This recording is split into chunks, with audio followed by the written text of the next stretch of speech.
Now the next thing is you got the crank sensor right there, right underneath the alternator.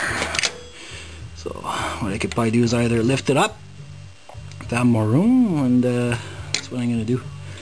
So what I'll do is I'll grab my 12mm and just tighten that up temporarily to have room to work. So that's it. Next step is to get that sensor wire off, and then we'll start taking the pump off. So I need 2 hands for this alternator, so I'll bring it. Alright, so I lifted the alternator and I tightened it down so it's held up. And then now I have more access to get to this clip here. All you have to do is, I don't know if you can see it from here, probably better from here. Yeah.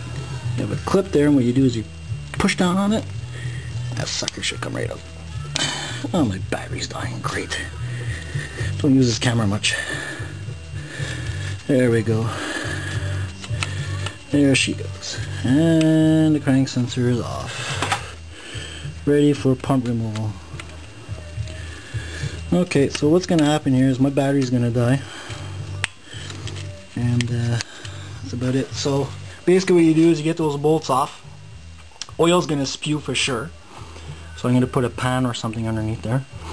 And then I'm going to go charge my batteries, and then hopefully when I get back they'll be charged enough to see the pump off, to see show you what it looks like. And then we'll start cleaning it up, putting new sealant, and then putting it back on. So we'll see you in a bit. Alright, we got a fresh battery. Okay, so I got her off. That's where we're at. So what you gotta do is you gotta scrape off all the old sealant and make sure the surfaces are clean. I just use brake cleaner and a rag. I even use a Scotch-Brite. As you can see, the O-ring is in there. Make sure that's in there. That's very important. And over here I have the pump, and I've got my Permatex on there, ultra gray, and it's ready to get put in. So let's put her in. So what I'll do is I'll bring the pump with me. Bring the pump. Pump, pump, pump, pump, pump. Alright, here we go. This is going to probably be a two-hander because I don't want to get this in there pretty good. So what I'll do is I'll get her in there, and then I'll start recording again. Alright, so I got her on. It's 6 Newton meters or 56 inch-pounds of torque for these puppies. So now, put these bolts on. That's 7 of them to put on. Oh, there's another one here. There we go. 1, 2, 3, 4, 7. Okay. The dirty ones go on the outside. The 2 top ones, you'll see they're dirty. These go outside because they'll be outside. They're not underneath the cover. So you put the bolts in, and all 6, and then you torque them up. So I'll put them all in, and when I get the torque, I'll be torquing them up. Alright, here we go. Let's torque this puppy up. Do-do-do-do-do. Not much needed. 56 inch-pounds or 6 Newton meters is not a lot. There's that one. Yeah. Tightening around the O-ring area there. I want to make sure it's seated properly first. And then it'll self way up. Doesn't really matter because it's doweled in 2 areas. There's 2 dowel pins to line up the pump. So. And there's not a lot of pressure on that, I tell you. And this one. Clink, clink. Clink, clink. I like to go over and make sure I did everything right. Almost done. Double check. That one done. Almost done. Keep. That one. That one. There you go. There you have it. The pump is on. Torque down.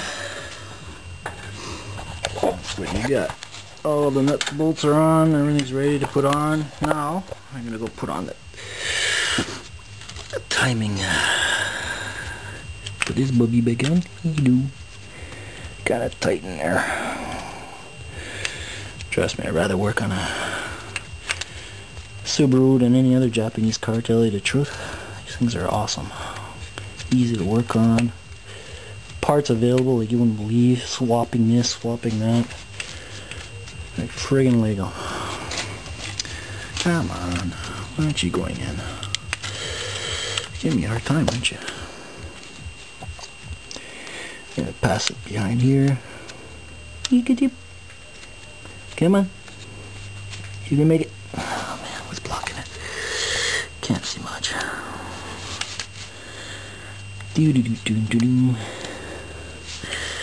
Oh boy. I think this is a two-hander. I hate two-hander jobs. Depends what you're doing. Alright. Get the mine out of the gutter. How about if we try this approach? There we go. Better approach. There. Good. Not in all the way. Oh. Come on. There we go. I just heard it click. There. She's in. I took the drift key out because I thought it was kind of tight. So what I did is I took filed down the drift, or filed it down. It was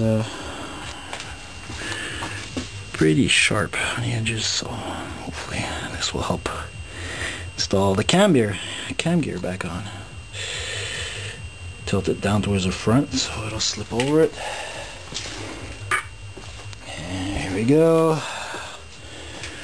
Okay, line up the bottom.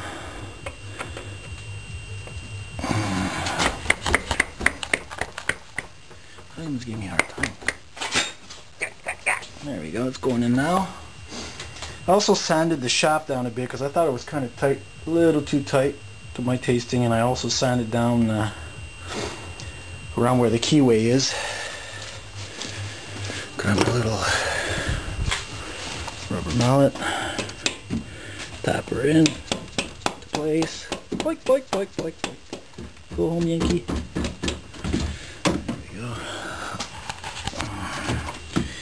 Boink, boink, boink. There we go. Just a little, see, a little loose now. Much better than it was. Shouldn't be too tight, but anyways. Alright, so we're ready to put the timing belt back on. So it's basically the same routine as removing it as to putting it back on. So what I'm going to do now is I'm going to put the some of the rollers back on, because it'll be much easier to get the timing belt back on, but I mean it's a question of timing. So anyways, I don't want to bore you guys with that, so I'm going to put everything back on, and then when I'm ready to put the belt on, I'll record again. Alright, this is how you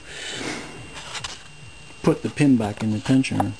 Luckily I have a milling machine, but you can do this with a C-clamp, and the trick is to line up the pin with the hole, and you got to do this very slowly. You can't bring this up just quickly like that. Bring it very slowly up. Up, slowly, slowly, slowly. Try not to push it too much, because there we go. Up slowly, slowly. Doo doo doo doo doo. Slowly but surely. There we go. And when the bottom's out, the pin, you could either use, see, I'm lucky, I kept the pin from this tensioner when I replaced it about a month and a half ago. But you can stick an Allen key in there. Stick an Allen key in there. So what you do, you pass it through. Geez, not zooming pretty well. And then you just stick it out a bit on the other side, because that's the back side. This is the side that's going to be going against the engine, right? So now I'm going to bring my Z back down. It's going to back out slowly. There, she's loose now. I don't want her to fall. There we go. She's ready to go in. Got the tensioner ready to go in the hole. Alright, here we go.